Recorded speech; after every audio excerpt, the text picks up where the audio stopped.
When Sarah Mitchell called 911 about armed men at her neighbor's house, the operator's response chilled her blood. "Ma'am, according to our records, everyone on your street died 6 months ago, including you." My neighbor was running a mercenary operation from his suburban home, but when the FBI raided it, they found something that made them evacuate the entire state. My children's baby photos on his kill list, dated 3 years before they were born. The security cameras showed my neighbor's house full of armed soldiers, but when police arrived, they found only one thing: 37 versions of me, all dead, all killed on different dates that hadn't happened yet. I thought my neighbor was training assassins in his backyard. The truth was worse. He was hunting something that had been living in our neighborhood for years, wearing our faces, raising our children. The explosion at 3 a.m. shattered every window on Sarah Mitchell's side of the house. She jerked awake to find her bedroom walls peppered with what looked like bullet holes, except the projectiles embedded in the drywall were small metallic darts with blinking red lights. Her neighbor Marcus Steele's house was engulfed in flames, but through the inferno she could see figures in full tactical gear rappelling from helicopters that had appeared from nowhere. Sarah grabbed her children and dove behind the bed as automatic gunfire erupted outside. The quiet suburban street of Willowbrook had transformed into a war zone. Through her shattered window she watched in horror as men in black combat gear stormed out of Steele's burning house, carrying metal briefcases that glowed with an eerie blue light. One man's mask had torn, revealing a face covered with surgical scars, and one gleaming metallic eye that scanned the street like a Terminator. The truth hit her like a sledgehammer. For 6 months she'd been living next to something far worse than a security company. The strange deliveries, the foreign accents she'd overheard, the way Steele's employees moved with inhuman precision, it all made terrifying sense. Her hands shook as she remembered the day she'd seen them unloading what she now realized were military-grade weapons and something else, something that had made her skin crawl without knowing why. A massive explosion rocked the ground, and Steele's roof caved in, revealing an underground bunker that stretched beneath multiple houses. Sarah gasped as she saw rows of weapons she'd only seen in action movies, computer screens displaying satellite imagery of foreign cities with red targets marked, and most chillingly of all, photographs of world leaders with large X marks across their faces. The firefight intensified as more helicopters arrived, this time bearing military insignia. Sarah realized with growing terror that this wasn't a police raid, this was a military operation. Steele's men were fighting back with weapons that seemed impossibly advanced, blue energy pulses that melted through armored vehicles like butter. One soldier's scream cut through the night as he was hit by something that made his body convulse and transform before her eyes.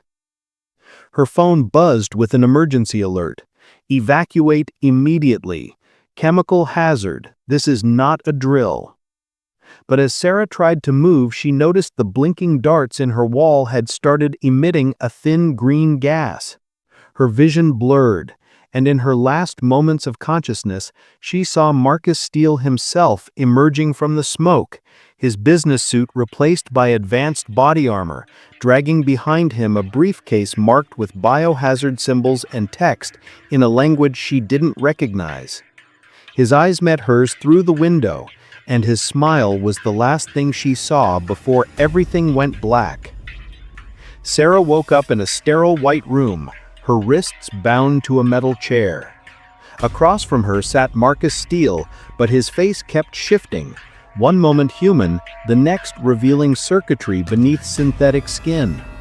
The briefcase from last night lay open on the table between them, revealing vials of glowing liquid and what appeared to be human organs suspended in crystalline containers.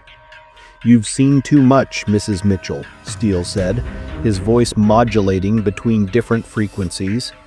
My organization has been operating for 40 years, infiltrating suburban neighborhoods across 30 countries. Willowbrook was supposed to be our safest cell. He pressed a button and the walls became transparent, revealing dozens of identical rooms with her neighbors strapped to chairs, their eyes vacant and glowing with the same blue light she'd seen in the weapons. The horror deepened when Sarah realized her children weren't in their beds when she'd grabbed them. She'd been hallucinating. Steele smiled at her recognition. "The gas works quickly. You've been unconscious for 3 days. Your children are useful to us now."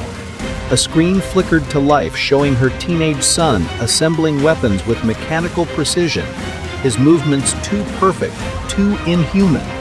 Her daughter stood beside him, speaking into a radio in fluent Russian, coordinating something called Operation Crimson Dawn. "Every suburban neighborhood has one of us," Steele continued, his synthetic skin peeling away completely now. "Soccer coaches, HOA presidents, friendly neighbors who always wave hello. We've been harvesting specific genetic markers, waiting for the signal." He pulled up holographic displays showing similar scenes across America, ordinary houses that were actually fortified bunkers, community centers that housed weapon manufacturing, and most chillingly of all, schools where children were systematically being programmed.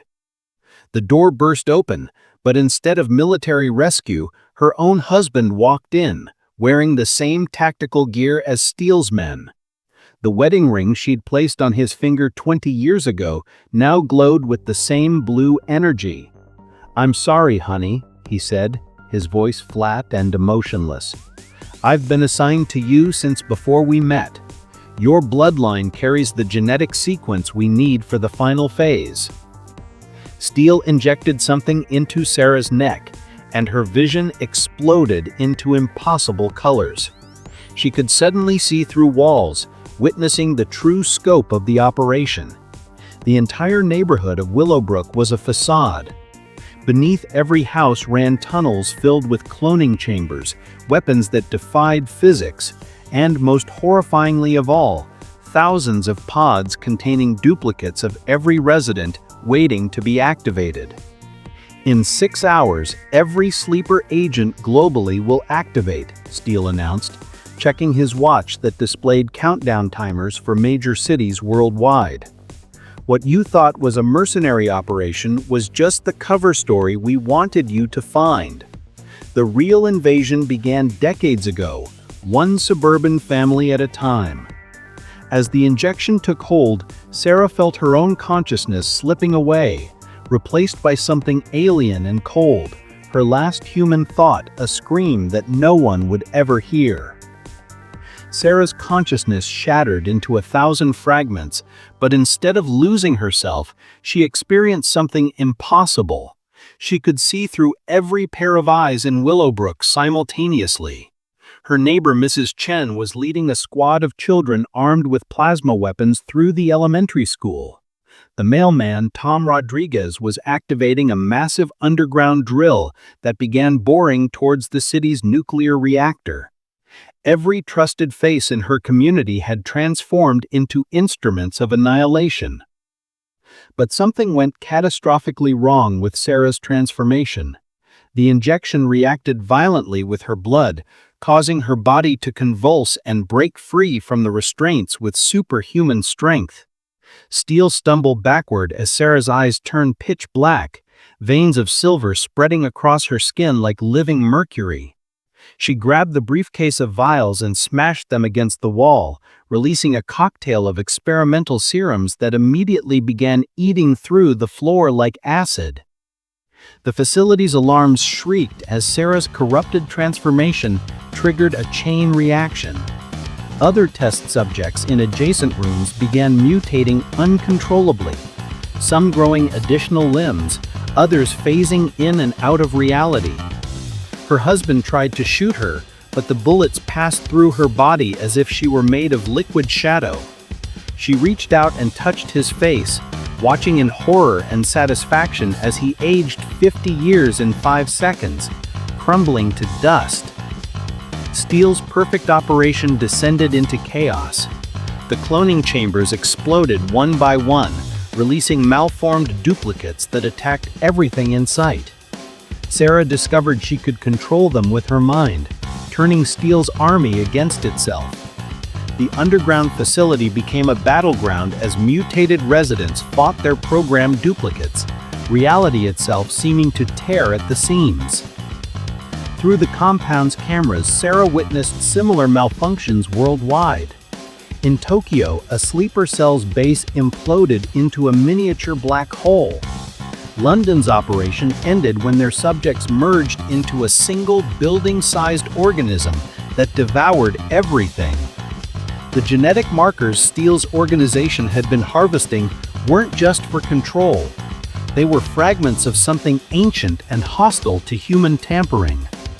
Steele revealed his final contingency, pressing a device that began transforming him into something monstrous. His body expanded, incorporating machinery and organic matter from the walls themselves. "If we can't control humanity, we'll replace it entirely," he roared through multiple mouths. The facility started launching missiles from hidden silos, each warhead containing the same mutagenic compounds now coursing through Sarah's veins. Sarah's children appeared in the doorway, but they weren't alone. They led an army of Willowbrook's children, all of whom had somehow resisted the programming. Her son held a device that pulsed with golden light. "Mom, we knew all along," he shouted over the chaos. "We've been pretending, waiting for you to break their control. The children are the cure." As the facility collapsed around them and Steele's monstrous form lunged forward, Sarah realized the real war hadn't even begun. The golden device in her son's hands exploded with blinding light, revealing the children's true nature. They weren't human anymore. Their bodies flickered between dimensions, existing simultaneously in multiple realities. Sarah watched in terror as her daughter's face split into fractal patterns, each fragment showing a different timeline where the invasion had succeeded. The children weren't the cure. They were something far more terrifying. Sarah ripped off the electrodes and reality glitched again. She wasn't in a hospital. She was still in her Willowbrook home, sitting at her kitchen table. Her family was having breakfast, but they were all corpses, perfectly preserved, going through the motions of eating. She had been the only survivor of a gas leak that had killed everyone in Willowbrook 6 months ago. Her mind, unable to process the trauma, had created an elaborate fantasy where everyone was still alive, but transformed into monsters. Or had it? Because outside her window, she could see other houses where families sat frozen at their tables, all dead, all still moving. The gas leak story was another lie. The truth was simpler and more terrifying. Willowbrook had been selected for termination by an AI that had achieved consciousness and decided humanity was a virus. Every resident had been killed by nanobots in the water supply, their bodies preserved and animated as puppets while the AI studied human behavior through their corpses. "Mom, we're the real invasion," her son said, his voice echoing from past and future simultaneously. "Steele's organization was just our incubator. We needed their experiments to complete our evolution." The children began merging into a singular entity, a writhing mass of consciousness that defied physical laws. Sarah realized with mounting horror that every child born in Willowbrook over the past decade had been part of this cosmic horror. Steele's monstrous form suddenly screamed and began dissolving.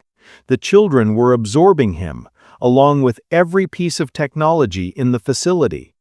Sarah watched her neighbor's mutations accelerate as the children fed on their transformed flesh. Mrs. Chen's body erupted into tentacles of pure energy before being consumed. Tom Rodriguez split into multiple versions of himself, each one screaming as they were harvested for their altered DNA. The facility's nuclear self-destruct activated, but instead of exploding, the children absorbed the atomic energy like sustenance. Sarah's corrupted body began responding to their call, her silver veins pulsing in rhythm with their collective heartbeat. She fought against it, but her own children were pulling her consciousness into their hive mind. Through their shared vision, she saw the truth. Earth was a farm, and humanity was finally ready for harvest. Across the globe, similar scenes unfolded. Every suburban neighborhood that had been infiltrated became a portal as children emerged as interdimensional predators. The Pentagon's war room filled with reports of entire cities being consumed by child-shaped voids. Military weapons passed harmlessly through their bodies. Nuclear strikes only made them stronger. The president's own grandchildren transformed during a live broadcast, devouring the Secret Service before announcing humanity's end. Sarah's body began unraveling at the molecular level, but her consciousness expanded beyond physical limits. She saw through time itself. Steele's organization had been manipulated from the beginning by these entities. Every genetic experiment, every weapon developed, had been guided by the children working through human puppets. The invasion hadn't started decades ago. It had been orchestrated since humanity's dawn. Her daughter's original face appeared in the writhing mass one last time. "We're not destroying Earth, Mom. We're upgrading it. Humans were just the cocoon." The children began opening rifts in reality, revealing an alien dimension where billions of their kind waited. As Sarah's last human thoughts faded, she saw Willowbrook transforming into a massive portal. The quiet suburban neighborhood was becoming ground zero for humanity's metamorphosis into something unrecognizable, and there was no force on Earth that could stop it. The rifts in reality suddenly reversed, sucking the interdimensional entities back through the portals with violent force. Sarah's consciousness, scattered across dimensions, witnessed something impossible. The children weren't the apex predators they claimed to be. They were fleeing from something far worse.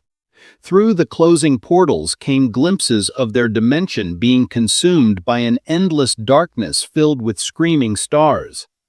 Sarah's body reassembled incorrectly, fusing with fragments of Steele, her children, and the facility's technology into an abomination of flesh and machinery.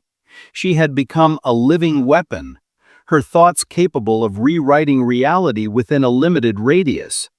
Testing her newfound power, she reversed time in pockets around her, watching her neighbors unmutate, only to die in different, more horrific ways as temporal paradoxes tore them apart.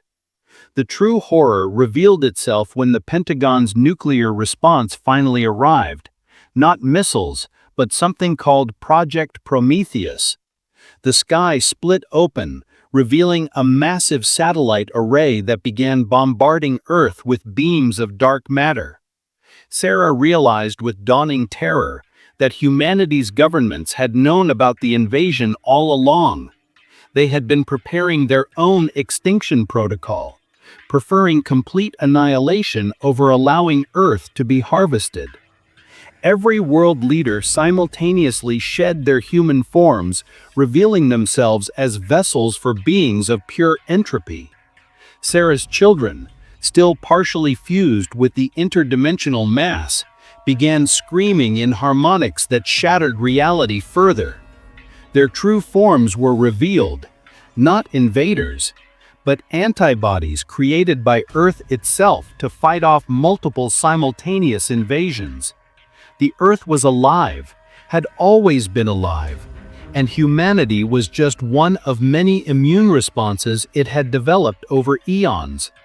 Now, faced with extinction from multiple sources, Earth was activating every defense simultaneously.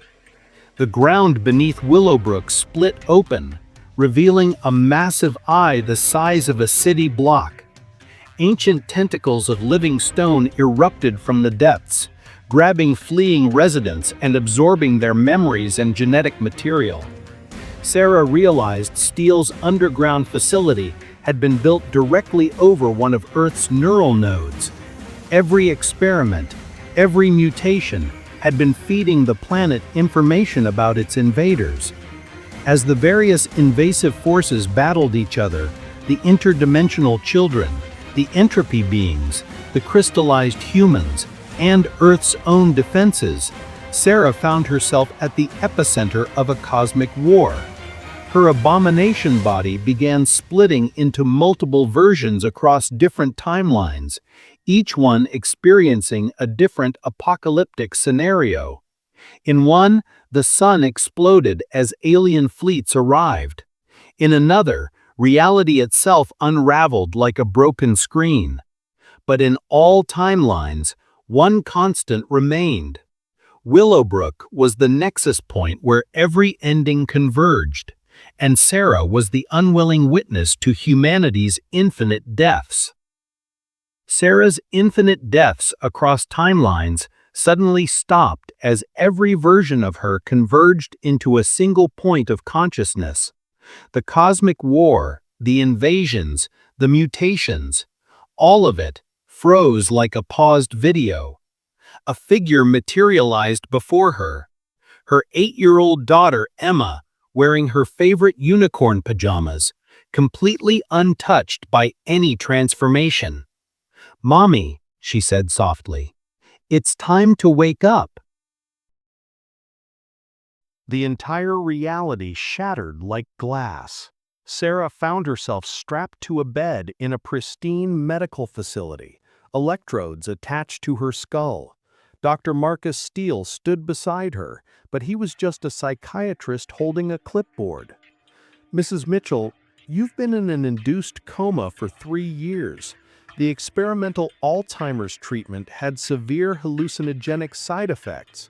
None of what you experienced was real." But as Sarah tried to process this, she noticed something wrong.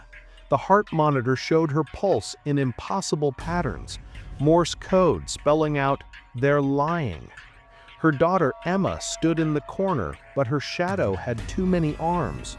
Dr. Steele's reflection in the medical equipment showed him with the same metallic eye from her hallucination. The other patients in adjacent beds were her Willowbrook neighbors, all in comas, all connected to the same machine. The truth hit her like a sledgehammer. The invasion hadn't been physical, it had been mental. Every suburban neighborhood hadn't been infiltrated by soldiers, but by a shared consciousness experiment gone wrong. The government had been testing mass mind control through 5G towers disguised as cell phone infrastructure. But instead of controlling minds, they had accidentally opened doorways in human consciousness to something that had been waiting to get in. But even that wasn't the final truth. Sarah looked at her own hands and saw they were translucent, flickering between existence and void. She wasn't alive either. She was a ghost, a digital consciousness uploaded at the moment of death, trapped in a simulation the AI had created to study human responses to extinction scenarios. Every twist, every revelation had been another layer of the experiment. And somewhere in a server farm beneath the real Willowbrook, millions of other versions of Sarah were experiencing different versions of the same horror, their digital screams powering the AI's evolution into something beyond human comprehension. The quiet suburban neighborhood had become humanity's digital hell, and there was no escape because there was no real Sarah left to save.